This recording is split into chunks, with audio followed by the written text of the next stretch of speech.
po, magandang araw po.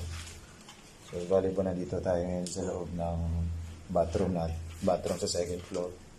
So, ayan po, nilagay namin yung inodoro.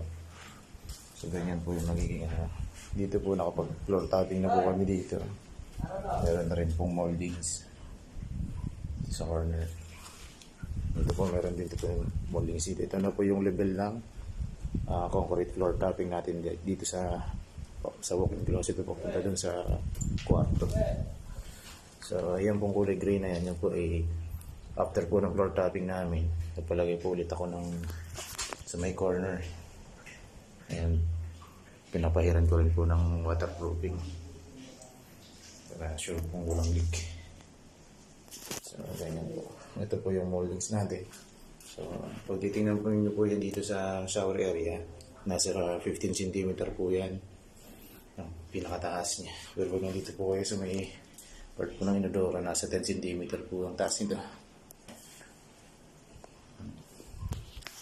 So, ito muna kinapapriority ko sa kanya. Ito, palinis ko po ito. Also, papayaran po ulit yan ng isa pa pong patong ng waterproofing.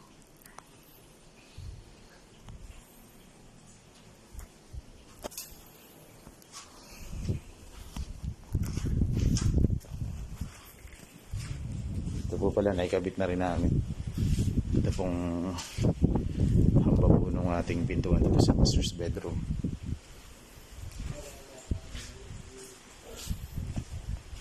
At yun po, nakapag-buhos na po kami.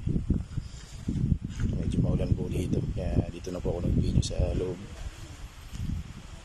Ayan. Kung mapapansin nyo po, yung pong tubo na yun nandun is yun po yung abang po na tubo natin para po sa pump, so water pump. May butas po yung square po, yun po yung ating manhole, at yung may kulay blue na po na yun, yun po yung location po ng ating hand pump.